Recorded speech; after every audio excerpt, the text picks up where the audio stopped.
BJP ವಕ್ತಾರರಾದ Mohan ವಿಶ್ವ ಅವರಿಗೆ ಕೆಲವೊಂದು ಪ್ರಶ್ನೆ ಕೇಳಿದೆ. ಮೋಹನ್ ವಿಶ್ವ ಅವರೇ ಕೆಲವೊಂದು ಉದಾಹರಣೆಗಳನ್ನು ಕೊಟ್ಟೆ. ಬೆಂಗಳೂರು ದಕ್ಷಿಣದ ಉದಾಹರಣೆ ಕೊಟ್ಟೆ, ಬೆಳಗಾವಿ ಕೊಟ್ಟೆ, ಶಿವಮೊಗ್ಗ ಕೊಟ್ಟೆ.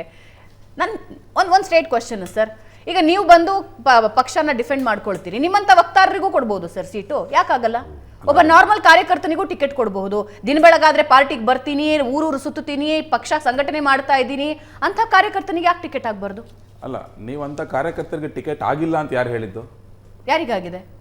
ಈಗ ನೀವು ದಕ್ಷಿಣ ಕನ್ನಡದಲ್ಲಿ ಬ್ರಿಜೇಶ್ ಚೋಟ್ ಅವ್ರು ಟಿಕೆಟ್ ಕೊಟ್ಟಿಲ್ವಾ? ಅವರೊಬ್ರು ಸಾಮಾನ್ಯ ಕಾರ್ಯಕರ್ತರಾಗ್ತಾನೆ ಇದ್ದಿದ್ದು, ಆರ್ಮಿಯಿಂದ ಬಂದಿದ್ದವ್ರು ತಾನೆ. ಆ ಥರ ಎಕ್ಸಾಂಪಲ್ಸ್ ನಾನು ದೇಶದಾದ್ಯಂತ ಕೊಟ್ಟರೆ ಸುಮಾರಿದೆ. ನೀವು ನಮ್ಮ ಮಧ್ಯಪ್ರದೇಶ್ ಚೀಫ್ ಮಿನಿಸ್ಟರ್ ತಗೊಳ್ಳಿ, ತಿರ್ಗಾ ರಾಜಸ್ಥಾನ್ ಚೀಫ್ ಮಿನಿಸ್ಟರ್ ತಗೊಳ್ಳಿ, ಅವರೆಲ್ಲ ಯಾರು? ಅವರೆಲ್ಲ ಕಾರ್ಯಕರ್ತರಲ್ವಾ? ತಿರ್ಗಾ ಛತ್ತೀಸ್ಗಢದ ಹೊಸ ಚೀಫ್ ಮಿನಿಸ್ಟರ್ ತಗೊಳ್ಳಿ, ನರೇಂದ್ರ ಮೋದಿ ಅವ್ರನ್ನೇ ತಗೊಳ್ಳಿ, ಅವ್ರು ಆರ್ಡಿನರಿ ಕಾರ್ಯಕರ್ತ ಅಲ್ವಾ? ಅಡ್ವಾಣಿ ಅವ್ರ ಕಾರ್ಯಕರ್ತರಲ್ವಾ? ಅಮಿತ್ ಶಾ ಅವ್ರ ಕಾರ್ಯಕರ್ತರಲ್ವಾ? ಕರ್ನಾಟಕಕ್ಕೆ ಬನ್ನಿ ಸರ್. ಅಲ್ಲ, ನಾನು ಹೇಳ್ತಾ ಇರೋದು ನಿಮಗೆ, ಜಗದೀಶ್ ಶೆಟ್ಟರ್ ಅವ್ರ ಅಸೆಂಬ್ಲಿ ಸೀಟ್ ಕೊಟ್ಟಿರಲಿಲ್ವಾ? ಅಸೆಂಬ್ಲಿಯಲ್ಲಿ 11 ಕುಟುಂಬಕ್ಕೆ ಕೊಟ್ಬಿಟ್ಟು ನೀವು ಬಿಜೆಪಿ ತೆಗಳ್ತಾ ಇದ್ದೀರಿ. ಒಂದು ಕೊಟ್ಟು ತಪ್ಪೆ, ಎರಡು ಕೊಟ್ಟು ತಪ್ಪೆ, ನೈತಿಕತೆ ಇಲ್ಲ ಅವರಿಗೆ ಹೇಳ್ತಕ್ಕಂಥದ್ದು. ಕಾಂಗ್ರೆಸ್ಗೆ ಕರ್ನಾಟಕದಲ್ಲಿ ಫಸ್ಟ್ ಆಫ್ ಆಲ್ ಕ್ಯಾಂಡಿಡೇಟ್ಗಳು ಇರಲೇ ಇಲ್ಲ. ನಾವು ಇದನ್ನ ಡೇ ಒನ್ ಇಂದ ಹೇಳ್ಕೊಂಡ್ ಬಂದಿದ್ವಿ, ಇವಾಗಲ್ಲ.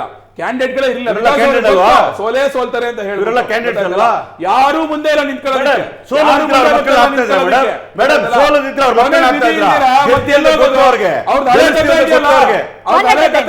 ಕೊನೆಗೆ ವಿಧಿ ಇಲ್ದಿರ ಹಳೆ ಕತೆ ಇದೆಯಲ್ಲ, ಅದನ್ನೇ ಮಾಡ್ಕೊಂಡ್ ಬಂದಿದ್ದಾರೆ ಅಷ್ಟೇ. ನನ್ ಮಗನ ಕೊಡು, ನನ್ ಮಗಳು ಕೊಡು, ಇವನ್ ಮಗನ ಕೊಡು, ಇವ್ನ ತಂಗಿ ಕೊಡು, ಅಣ್ಣನ್ ಕೊಡು, ಬರೀ ಅದನ್ನೇ ಮಾಡ್ಕೊಂಡ್ ಬಂದಿರೋದು ಅವಾಗ. ಈಗಲೂ ಅದನ್ನೇ ಮಾಡ್ತಾ ಇರೋದು. ನಮ್ಮಲ್ಲಿ ನೋಡಿ ಒಂದು ಸಿಸ್ಟಮ್ ಅಂತ ಇದೆ, ಆಗ್ಲಿಂದಾನು ಅಷ್ಟೇ ಅದೇ ಸಿಸ್ಟಮ್ ಇವಾಗ ಫಾಲೋ ಮಾಡೋದು. ಅದು ನಿಮ್ಗೆ ಬಾಟಮ್ಸ್ ಅಪ್ ಅಂತ ಗೊತ್ತಾ ಅಪ್ರೋಚ್. ಆತರ ಕೆಳಮಟ್ಟದಿಂದ ನಾವು ವರದಿಗಳನ್ನ ತಗೊಂಡು, ಸರ್ವೆಗಳನ್ನ ಮಾಡಿಸ್ಕೊಂಡು, ಕಾರ್ಯಕರ್ತರ ಭಾವನೆಗಳನ್ನ ಅರ್ಥ ಮಾಡ್ಕೊಂಡು, ಸೆಂಟ್ರಲ್ ಅಲ್ಲ ಮೋಹನ್ಗೂ ಟೈಮ್ ಬರುತ್ತೆ, ಅವಾಗ ಖುಷಿ ಬಿಟ್ಟು ನಾವು ಆಚೆ ಹೋಗಲ್ಲ. ಹಿರಿಯರ ಚಾಳಿ ಮನಮಂದಿಗೆಲ್ಲ ಅಂತ ಒಂದು ಗಾದೆ ಯಾರಿಗೆ ಹೇಳ್ತಿದ್ದೀರಿ ಸರ್? ಇದು ಎಲ್ಲಾರು ನನ್ನನ್ನು ಸೇರ್ಸ್ಕೊಂಡು ಹೇಳ್ತಾರೆ.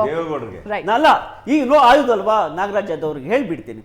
ಇವತ್ತು ದೇಶದ ರಾಜಕಾರಣದಲ್ಲಿ ಕುಟುಂಬ ರಾಜಕಾರಣ ಬಂದಿದ್ದೇ ಕಾಂಗ್ರೆಸ್ ಇಂದ. ಈ ದೇಶಕ್ಕೆ ಪ್ರಥಮ ಬಾರಿಗೆ ಇಂಟ್ರೊಡ್ಯೂಸ್ ಮಾಡಿದ್ದೆ ಅವರು. ನಿಮ್ಗೆಲ್ಲ ಗೊತ್ತೇ ಇದೆ.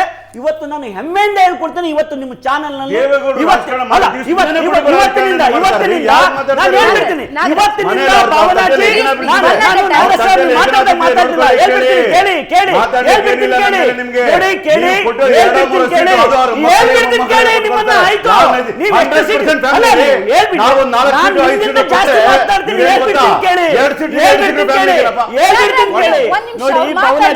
ನೋಡಿ ನೋಡಿ ಇವತ್ತಿನವರೆಗೂ ಎಷ್ಟು ಎಲೆಕ್ಷನ್ಗಳು ನಡೆದಿದೆ. ನಮ್ಮ ಪಕ್ಷ ಬಂದಿರೋದು ಕೇವಲ ದೇವೇಗೌಡ ಸಾಹೇಬರು ಯಾವತ್ತು ಎಲೆಕ್ಷನ್ ನಿಂತ್ಕೊಂಡ್ರು ಅವತ್ತಿಂದ ಏಕಾಂಗಿಯಾಗಿ ಸ್ಪರ್ಧೆ ಮಾಡಿದ್ರು. ಇವತ್ತು 1990ರ ದಶಕದ ನಂತರ ಅವ್ರ ಫ್ಯಾಮಿಲಿಯಿಂದ ಇಬ್ರು ಬಂದ್ರು, ಸತ್ಯ ಅಂತ ಒಪ್ಕೊಳ್ತೇನೆ. ಆದ್ರೆ ಇವತ್ತಿಂದ ನಿಮ್ ಚಾನೆಲ್ ಅಲ್ಲಿ ನೇರವಾಗಿ ಹೇಳ್ತೀನಿ, ಇನ್ನು ಮುಂದಾದ್ರೂ ಈ ದೇಶದ 2 ರಾಷ್ಟ್ರೀಯ ಪಕ್ಷಗಳು ಕುಟುಂಬ ರಾಜಕಾರಣದಲ್ಲಿ ದೇವೇಗೌಡರನ್ನ ಬಲಿಪಶು ಮಾಡಬೇಡಿ. ಯಾಕೆ ಬಲಿಪಶು ಮಾಡಬೇಡಿ ಅಂತ ಹೇಳಿದ್ರೆ,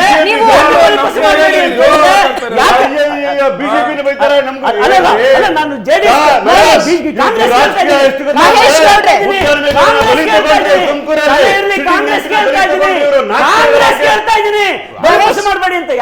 ಮಹೇಶ್ ಅವರೇ, ಕುಟುಂಬ ರಾಜಕಾರಣ ಅಂತ ನಿಮ್ ಪಕ್ಷದಲ್ಲಿ ಆಗ್ತಿರೋದೇನು ಸರ್? ಒಂದೇ ನಿಮಿಷ. ಈಗ ಮಹೇಶ್ ಗೌಡ್ರೆ, 3 ಸ್ಥಾನಗಳನ್ನ ನೀವು ಬಿಜೆಪಿಯಿಂದ ಪಡ್ಕೊಂಡಿದ್ದೀರಾ. ಅದು ಅಧಿಕೃತ ಆಗಿಲ್ಲ ಆದ್ರೂ ಅಲ್ಲ, HDK ಅವರೇ ಬಹಿರಂಗವಾಗಿ ಬಂದು ಹೇಳ್ಕೊಂಡಿದಾರಲ್ಲ ಅಲ್ವಾ? ಆ 3ರಲ್ಲಿ ಯಾರ್ಯಾರು ನಿಲ್ಲಿಸ್ತಿದ್ದೀರಿ ಸರ್? ಒಂದು ಮಾತು ಹೇಳ್ಬಿಡ್ತೀನಿ ಕೇಳಿ ಮೇಡಮ್. ಇವತ್ತು ಸನ್ಮಾನ್ಯ ದೇವೇಗೌಡಜಿ ಅವರು ದೆಹಲಿ ಪ್ರಯಾಣ ಮಾಡಿದ್ದಾರೆ. ನಮ್ಮ ಪ್ರೀತಿಯ ದೇಶದ ಪ್ರಧಾನಮಂತ್ರಿ ಆದಂತ ನರೇಂದ್ರ ಮೋದಿಜಿ ಅವ್ರ ಜೊತೆ, ನಡ್ಡಾಜಿ ಅವ್ರ ಜೊತೆ, ಅಮಿತ್ ಶಾ ಜಿ ಅವ್ರ ಜೊತೆ ಇವತ್ತು ನಾವು ಮಾತುಕತೆ ಮಾತನಾಡ್ತೇವೆ. ನಮ್ಗಿಲ್ಲಿ ಬಹುಮುಖ್ಯವಾಗಿ ಮೇಡಮ್ ನೋಡಿ, ದೇವೇಗೌಡರು ಆ ರೀತಿ ಇವತ್ತು ಕುಟುಂಬ ರಾಜಕಾರಣವನ್ನು ಅಗಾಧವಾಗಿ ಮಾಡಬೇಕಾಗಿದ್ರೆ ಈ ರಾಜ್ಯದಲ್ಲಿ ಏನ್ ಸಿದ್ದರಾಮಯ್ಯನವರು ಇದ್ದಾರೆ, ಉಪಮುಖ್ಯಮಂತ್ರಿ ಇರಲಿಲ್ಲ, MP ಪ್ರಕಾಶ್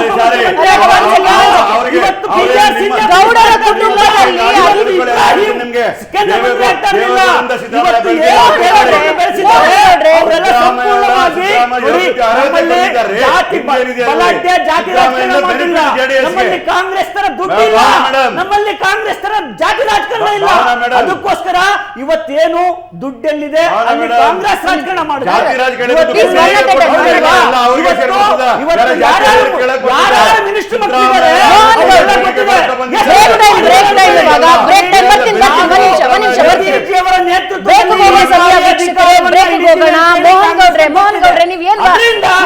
ಏನ್ ಚರ್ಚೆ ಮಾಡ್ತಿದ್ದೀರಿ ಸರ್? ನಿಮ್ಮಲ್ಲಿ ಅಧಿಕಾರ ಅನುಭವಿಸದ ಕುಟುಂಬಸ್ಥರ ಲಿಸ್ಟ್ ಕೊಡಿ ಸರ್. ಯಾರ ಅಧಿಕಾರದಲ್ಲಿ ಇರ್ಲಿಲ್ಲ? ರೇವಣ್ಣ ಅವರ ಪುತ್ರರು ಅಧಿಕಾರದಲ್ಲಿ ಇಲ್ವಾ? ನಿಖಿಲ್ ಕುಮಾರಸ್ವಾಮಿ ಅವ್ರನ್ನ 2 ಸಲ ಎಲೆಕ್ಷನ್ ನಿಲ್ಲಿಸ್ಲಿಲ್ವಾ? HD ಕುಮಾರಸ್ವಾಮಿ ಅವರು ಅಧಿಕಾರ ಅನುಭವಿಸ್ಲಿಲ್ವಾ? ಅನಿತಾ ಕುಮಾರಸ್ವಾಮಿ ಅವರು ಅಧಿಕಾರ ಅನುಭವಿಸ್ಲಿಲ್ವಾ? ಜಾತಿ ಕುಟುಂಬ ರಾಜಕಾರಣ ನಮ್ಮಲ್ಲಿ ನಡೆದಿಲ್ಲ ಅಂತ ಹೇಳಿದ್ರೆ ಯಾವ ಲೆಕ್ಕದಲ್ಲಿ ಹೇಳ್ತಾ ಇದ್ದೀರಾ ನೀವು?